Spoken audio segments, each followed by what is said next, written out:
YouTube, what is up? Welcome back to another video here on Free Will Photos.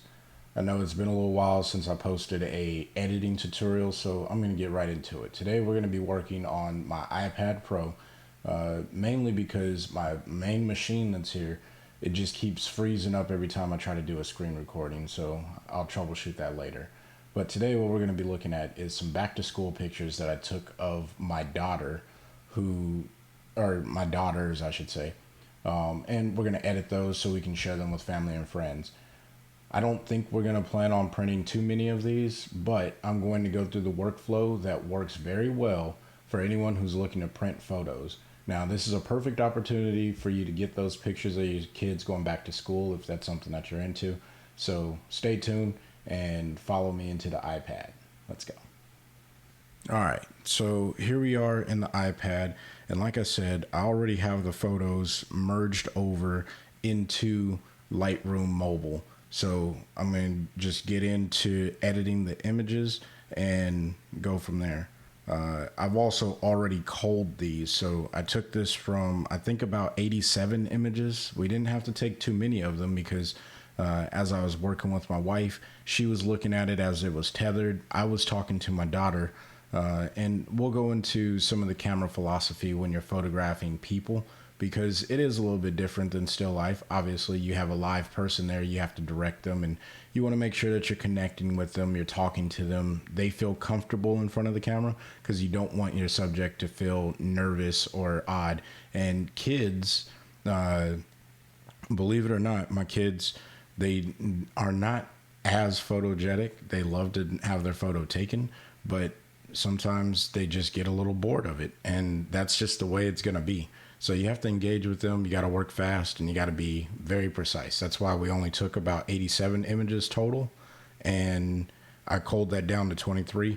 So I'm going to edit a few of these, get you guys, we'll go ahead and edit a few of these, and I'll show you or talk through my process as I'm editing them.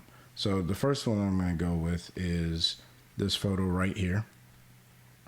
And as you can see, there are some highlights on the forehead. So I'm just going to go ahead and bring down my highlights just a little bit. Yeah, actually maybe a whole lot of it. I shot this with one light, and I didn't use anything to fill the shadows on the opposite side. So I have some very dark shadows on the right side here. So what I'm going to do is open up the shadows, and I'm going to even move my black point over to the right a bit. Okay.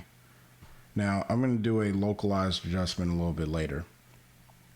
And then next thing I'm going to do is set a little bit more contrast in the image. I like to use the, why'd that go away? I like to use the tone curve when I set my contrast, and I do a very light contrast adjustment here. All right. And then I think that's good for everything that we have going on in there. The next thing that I'm going to mess around with is probably, we'll go into the color, and I'm going to warm up the picture a little bit. I like her skin tones to be a little bit more warm, so that's what we're going to do. We'll warm it up a little bit. Yeah, there we go. It just gives her a nice glow, I think. Now, maybe that's a bit too much. Yeah, we'll go there. Okay. And that's all I'm going to do with that. I don't really mind her shirt. We chose some fairly neutral colors for the shoot just because we wanted to focus more on them. She was probably actually looking at my wife in this picture. Now I'm looking at the eyes. So this may just be a photo that we keep for ourselves. And the smile, the expression, it's not a very good one. So we'll just keep on working there. So the next thing we're going to do is, actually, I'm going to go into the healing brush. I'm going to zoom in here. There we go. And we're going to deal with some of these blemishes. I'm going to go ahead and tap there. And I'm going to bring the brush size down some. Okay. Tap here. And this is not meant to soften the skin. All I'm trying to do right now is kind of smooth out some of the blemishes, or remove them really, because my daughter is going through puberty and this is just a normal part of life.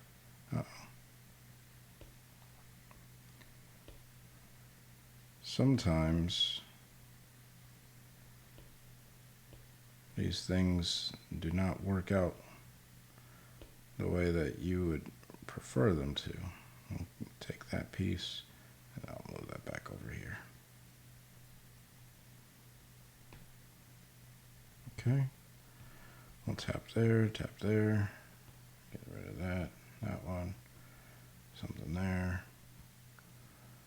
And I'm not too concerned about where the samples are coming from on this image. As long as it evens out the face, or the face, not the face, evens out the blemish area, I'm okay with it.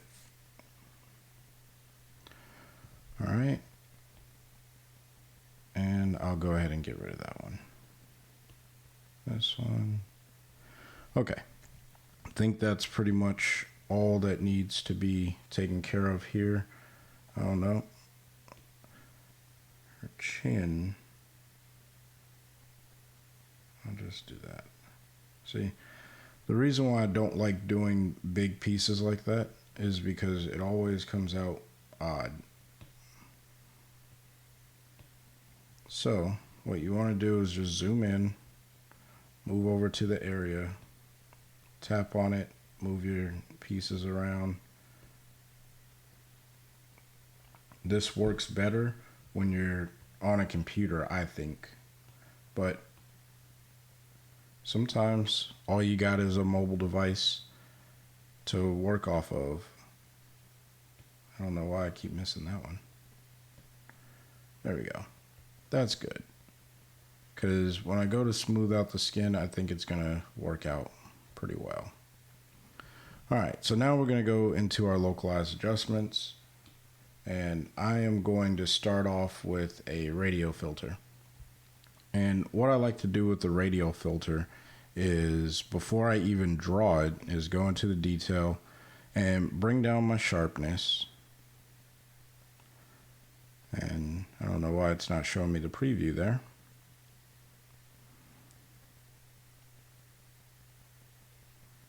Let me just go ahead and draw it over.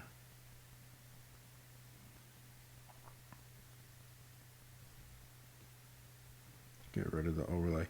Okay, so it is working there.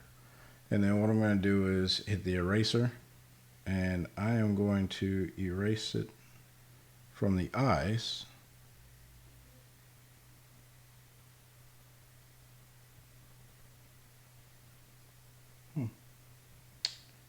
The pin pressure, I really have to use a lot of it for some reason right now. And I normally don't have to, but that's all right. I'll go back to this, and I will shrink my brush size to here. And now we'll go ahead and bring down the sharpness. Hit the eraser tool, and I should be able to erase all inside the eye.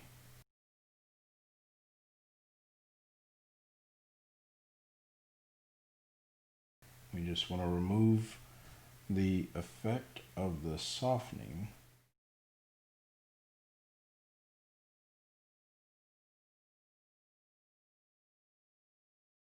From the portions of her face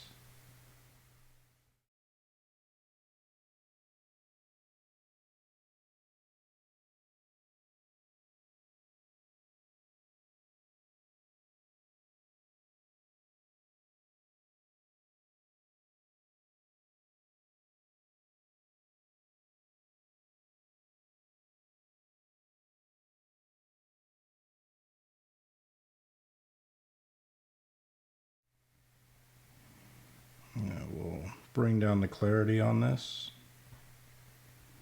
And just like that, we have a little bit more smooth skin.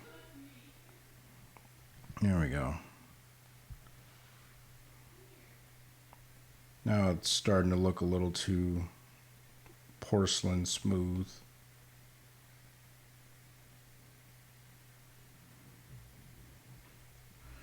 Okay. So I'm satisfied with the way that this particular one kind of came out. Now what I need to do is work on getting her eyes sharper. So what I'm going to do is hit the plus icon again, add a new adjustment layer. This time I'm going to go with the radio filter, and I will pull it out and make it just as big as her eye. Like so. And then this one, I'm going to increase the sharpness, and then I'm going to go to Effect, increase the clarity. And then what I like to do with the eyes is brighten them up a little bit. So I'm going to increase the exposure and open shadows. Then I will hold down on the middle here and duplicate, drag it over to this eye, trying to rotate it now. Come on, work with me. There we go. And we'll get it right in there. And I think we're done with that adjustment. Now, I think her lips need a little bit more clarity. So what I'm going to do is go back to my adjustment brushes and add in another one of these.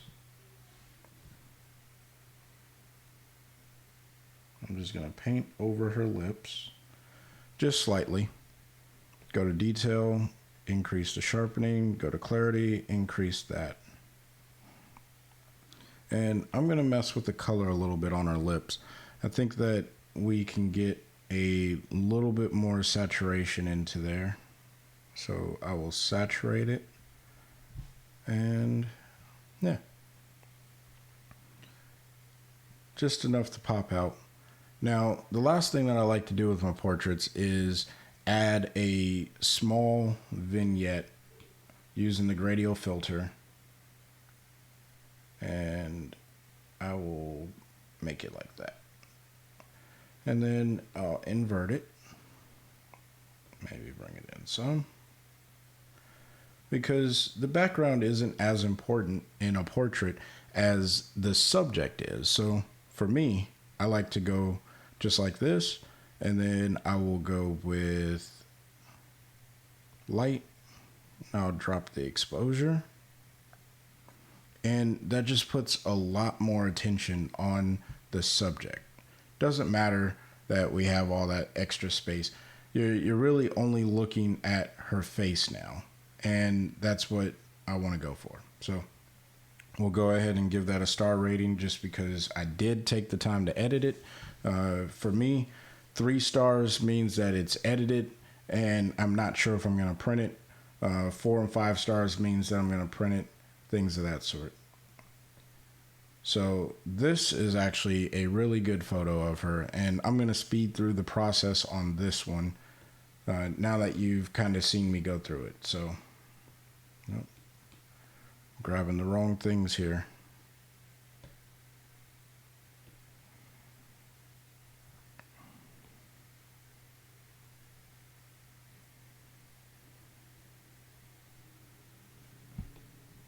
Okay, decrease the size a bit. Move that over there. Tap that one. Decrease the size on that. Tap there. There. There. There.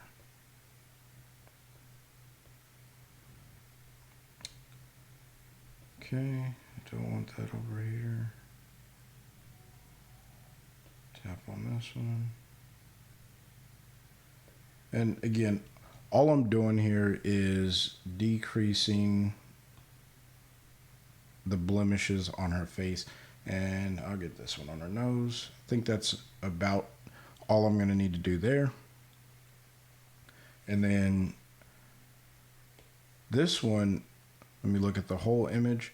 I think that I have the highlights that need to come down, so I'll bring those down. I'll even throw in a little bit of contrast this time. I'm not going to use my tone curve, and I'll bring down the exposure just a little bit. Yeah.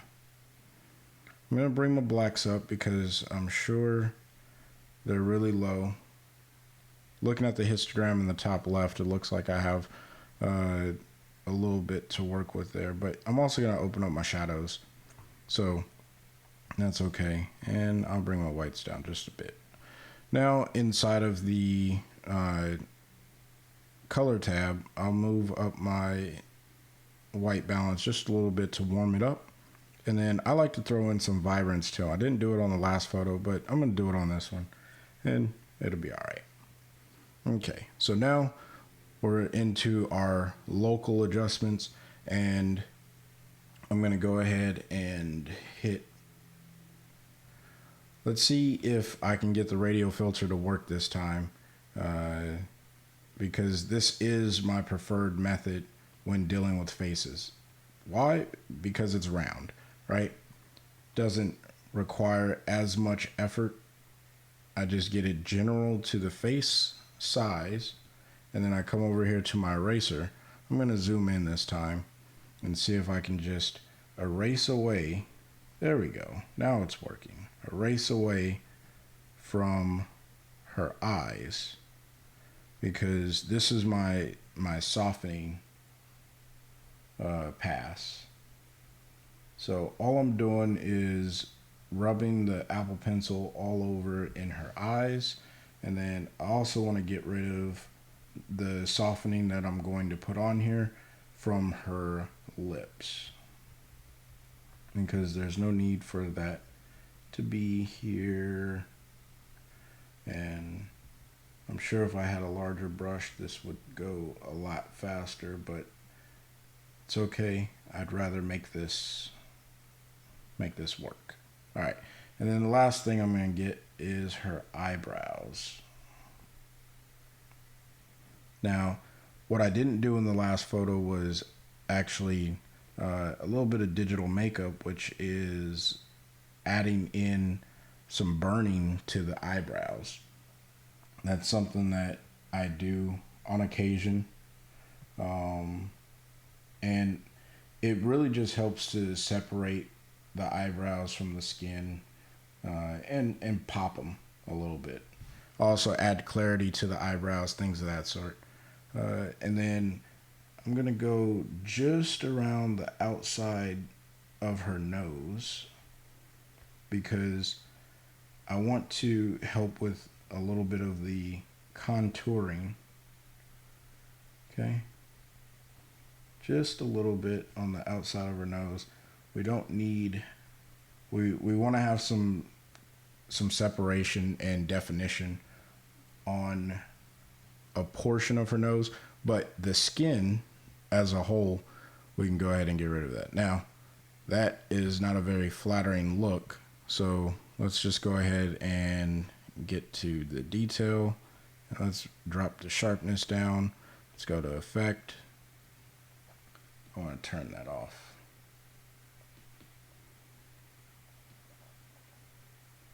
There we go.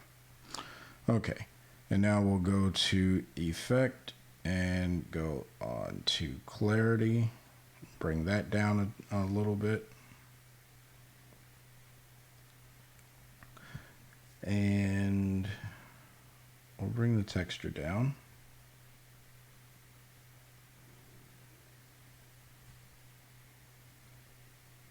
Now it's just looking too fake, so got to go back to sharpness, bring that back up, and I'll bring the noise down just a bit. So I'm losing detail in these other areas of her face, and I don't want to lose that much detail, so I'm just going to erase it from there and right here, because I like these details are nice. Okay, now we'll go to the brush, and I am going to brush over her eyebrows.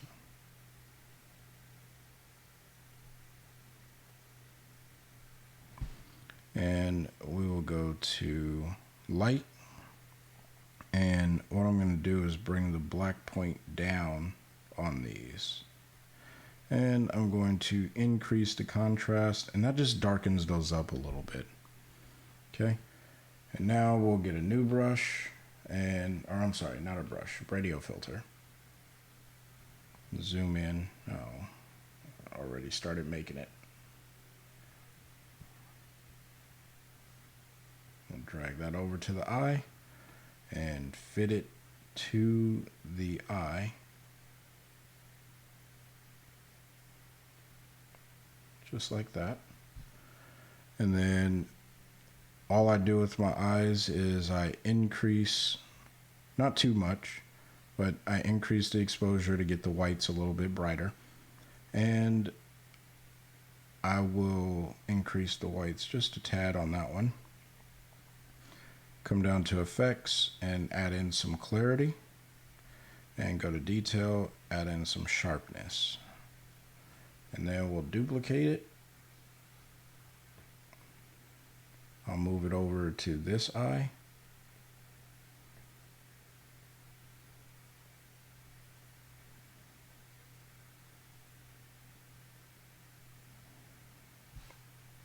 and that's about good. And since I want to whiten her teeth, I'm going to go ahead and grab a brush, and I'm just going to paint right here on the inside. You can see where my mask is. Turn off the mask.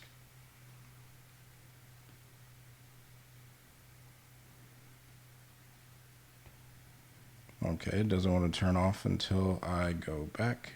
So I'm going to go to expose. And then I'm going to increase the white, and on the color, I'm going to bring the color down more towards the blue side. All right.